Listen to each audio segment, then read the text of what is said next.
back. You're listening to Houston Real Estate Radio. I'm your host, Shannon Register, and every week we bring you news and information you can use on your next real estate transaction. If you've got a real estate question, give us a call. That number to call in is 281-882-8088, and we'll be happy to answer your real estate questions right here on the air every week.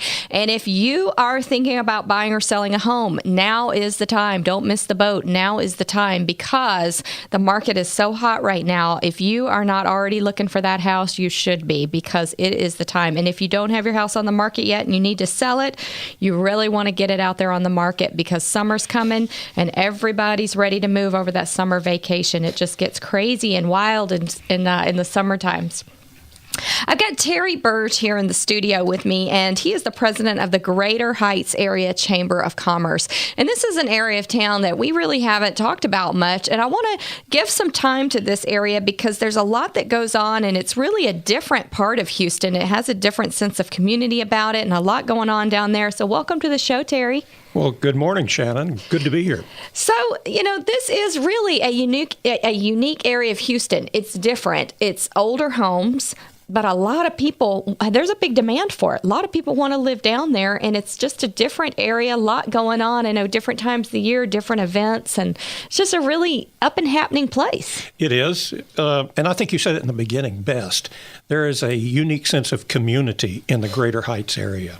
I think there's a lot of confusion about what the Greater Heights area is. The Heights was its own city back before the turn of the century.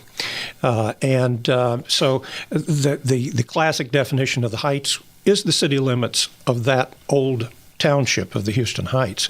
But our Chamber of Commerce and the area we're talking about today extends much beyond that into Garden Oaks, Oak Forest, Timber Grove, and south into the Washington Avenue corridor. Some of those newer subdivisions. Well, yes, they're newer in relation to the 100-year-old plus older. Heights. Yeah. Yes.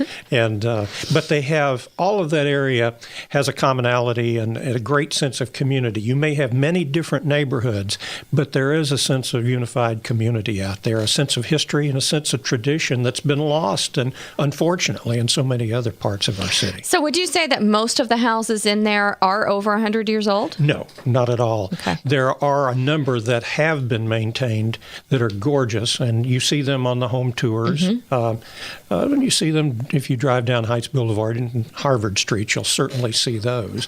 But in our area, certainly a lot of the Heights was developed in the bungalow style in the early parts of the 1900s and in the 20s and the 30s. Garden Oaks was developed beginning in the 30s. Oak Forest in the post-war period. So, and Timber Grove in the 60s. So you've got all kinds of different age of houses out there. And many of them are, for example, in the Garden Oaks Oak Forest area, you're seeing a lot of redevelopment.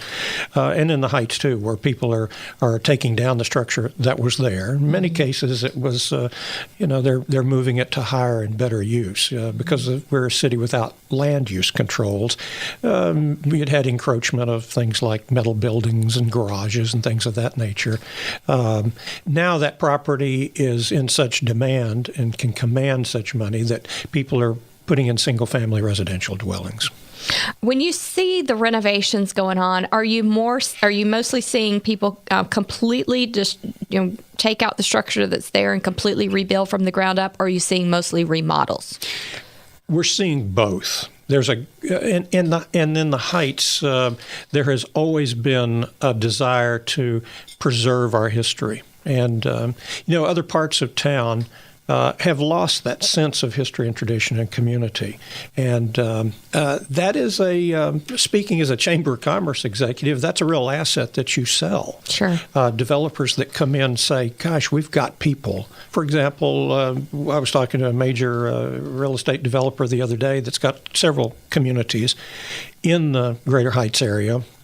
He says he has people that are being relocated here because of the Exxon development from Virginia and other places that are looking at the Greater Heights area to locate, even though they're going to have to commute 20 miles or more. Yeah. Because they want a community. They want us. Let's think of it as a small town in the big city. You don't get that very many places, certainly in Houston, and we certainly have that. And we're very conscious of that, and we want to maintain that. I think that you really get a feel for that when you go down to events that like the Christmas in the Heights. I mean, very much so. You get that feeling. And I know y'all have a lot of different events that go on around the year. In the Heights itself, and when I talk about a sense of community, community is made up of a fabric, warp and woof, with churches, schools, civic organizations, that sort of thing. All of those are very strong in our area, so they all have their events. Very homey, very small town, and people gravitate to that. Plus, I can't fail to mention that we have other assets besides that, and that's location. And we always talk about that in real estate, of course. But scenic beauty and parks, there is a great deal of that. And I would, something that the Chamber has a very strong initiative in is education. Our schools, I'm afraid, are underappreciated. I think their image lags behind their quality. We have some extraordinarily good public, private, and parochial schools in our area. And some amazing things are being done there. I know that word is thrown around a lot, but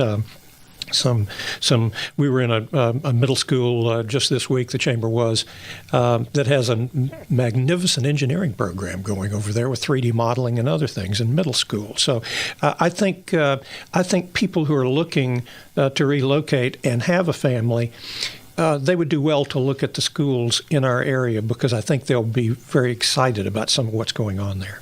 You touched on a little bit some of those areas of interest, some of the parks that are actually in the Heights area. What are some of those parks? Because I think they're doing some renovations down there as well, which is really exciting. The growth that's happening. They're doing exciting things. You know, one of the parks that actually runs right through the heart of our Chamber of Commerce area and through all of that community is T.C. Jester Park. It actually parallels White Oak Bayou.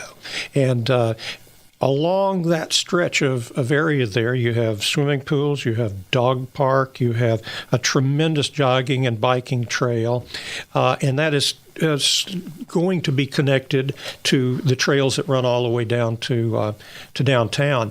In the Heights itself, there was a railroad right-of-way that was abandoned, and the city took it over. We have a wonderful hike and bike trail running right through the Heights.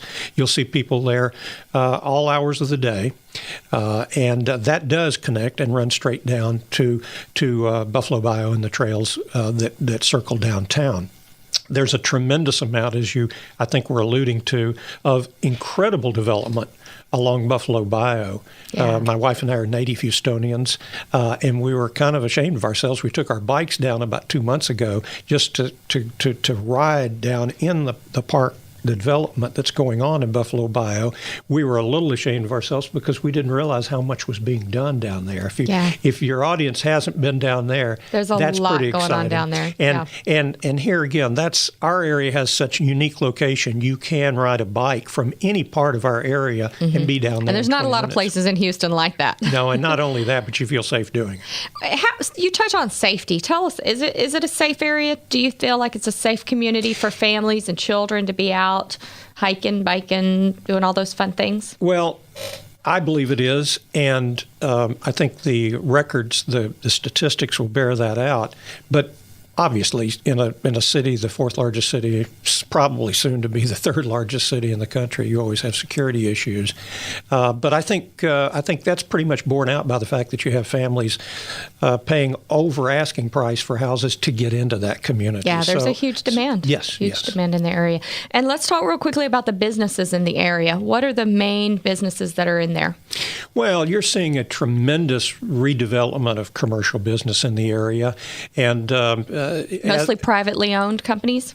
A lot, but you see franchising corporate change as well. But there is a lot of village type of businesses, especially in the 19th Street district, but in other shopping districts in Garden Oaks and Oak Forest, that are a pleasure to do business with.